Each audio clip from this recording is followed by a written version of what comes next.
Hey everyone, and welcome back to another video. Today we're going to be covering the second round of the Portugal Masters 2021, held in Fátima, Portugal, from the 6th of April of 2021 to the 12th. So in my last video in this series of the Road to GM, we covered my first game, excuse me. So be sure to check that out if you haven't already, and if you don't want to be spoiled. So I had lost the first game, and this was my second game. I had the white pieces against quite a strong player again, Sérgio Rocha, of rating 2-3-4-6, and let's see how this game went. So I started with e4. These days I've been playing basically any of the main pawn moves on the first move is white. This one I went for e4. We had a Sicilian, and namely a Russell Lima Sicilian, which is characterized by this bishop b5 move. And g6, castles, bishop g7, and c3, e5, and d4. So this is a well-established gambit. Players of the light of Fabiano Caruana, which if you don't know is the world number 2, have played this way. It's a very complex gambit. It allows for both sides to win the game.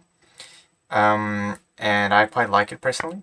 So we had the main line on this game, which follows like this: bishop d6. So white's point is revealed in a couple moves.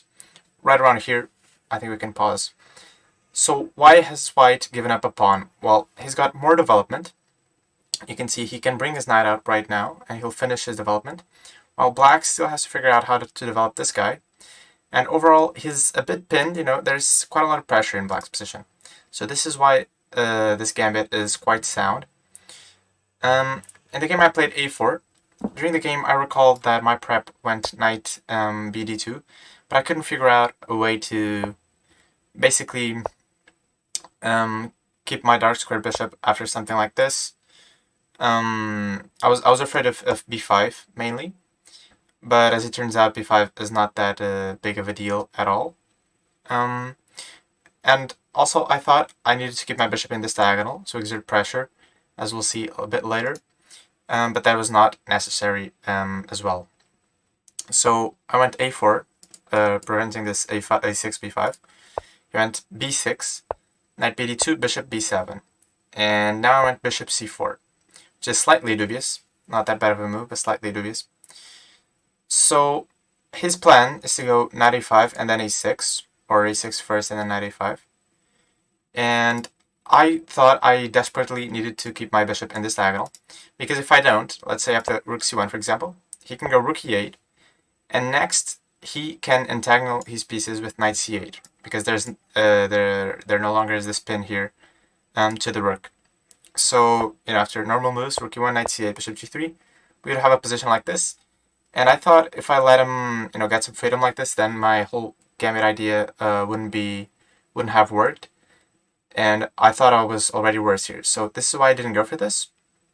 But as a matter of fact, I could have allowed this, and I would still maintain an edge, because you see, okay, he has somewhat entangled his pieces a bit, but there's still not an optimal squares at all, and my play is just much easier. So instead of this rook c1, I played bishop c4. Again, not that bad, doesn't spoil the advantage. Knight e5, bishop d3. So now I had to depart from this diagonal, because if bishop a2, he's got bishop a6, and that is a bit annoying. After rook e1, he can go knight d7, and I thought here, now he's already getting a comfortable position. This is also playable, but I played bishop d3, which I believe is slightly better. Rook e8 and b4. Knight c8 is a nice intermediate move. If you don't know, an intermediate move is when you postpone reacting to a threat by creating another one. So both pieces are hanging here, but it's favorable for him, that trade, so I move my bishop back. Knight c6, queen b3. And my biggest problem in this game was actually psychological, in the sense that I thought my play had already failed, because you see, I don't have my bishop in this diagonal, and his pieces have basically managed to get out of that bind with the bishop spinning them. And so I thought here already he must be alright or even slightly better. But I largely underestimated my position, because even though he has achieved some stuff, I still have more space, better pieces and more activity, and white is still better, slightly better. So d6, rook ac1, just getting the rook to the open file, always a good idea. a5 and bishop b5. Quite an instructive mistake, not obvious at all. The reason why this is a mistake is for a move my opponent did not see, nor did I for that matter, which is knight takes b4. So sacrificing the exchange, and what does he have for it? Well, he's got 2 pawns, and you see he's got a big cluster of pieces around the middle, which doesn't really allow my pieces to move that well. He's got all these well-cemented pieces and pawns, and some nice bishops, and this should make the position be around equal. So he played knight 8 to e7, which is the move that I expected. And now I played bishop c4, which was my idea. So basically, first I diverted this knight to the rim of the board, which is not a good place for the knight to be in at all. And then I played bishop c4, so now I'm exerting pressure here. He went queen e7, and here came the fatal mistake of the game, basically. Again, not that trivial.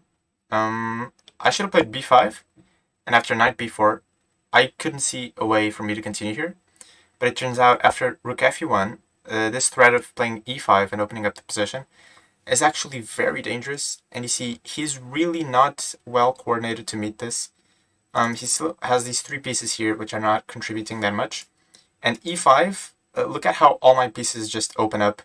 They're just begging for to have that move played, right? So they can contribute more to the game. I took on b6 because I thought, okay, I'm getting a pawn back by force. And, okay, I thought, how bad can this be, we have even pawns, and surely I'm not worse here. But that's not quite the case. After knight c8, queen b4, bishop takes e4. First of all, I just thought, okay, I can take on d6, but I couldn't, and I did not. I couldn't take on d6 for a number of reasons. One is just bishop f8.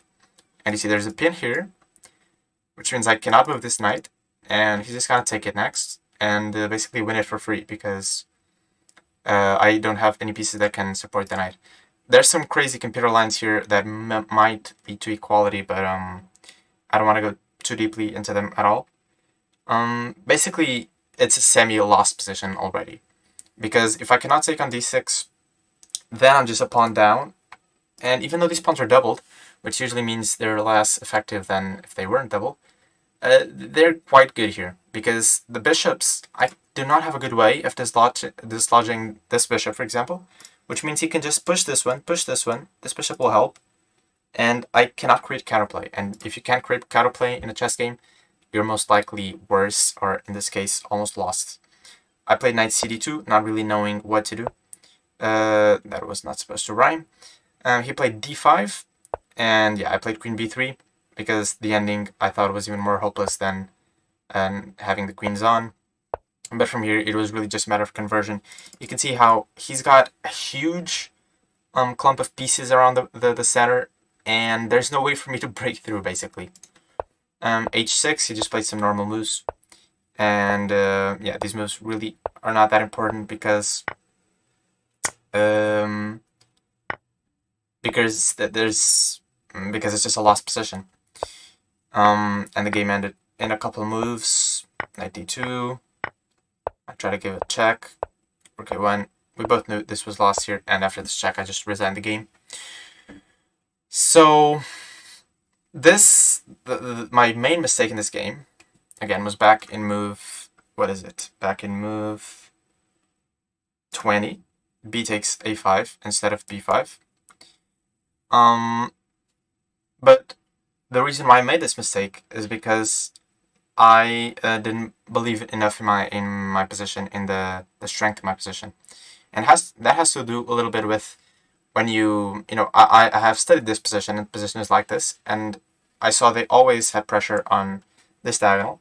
So I thought, well, a bit earlier on in the game, I thought I can't really leave that diagonal, otherwise he has a good position.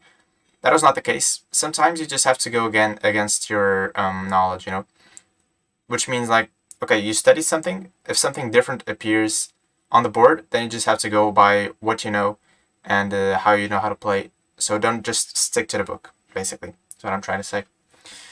So I hope you learned something from this game, and be sure to check out my previous game if you haven't, and other games in this series of Road to GM. And I'll see you soon with the third round. Stay tuned for that.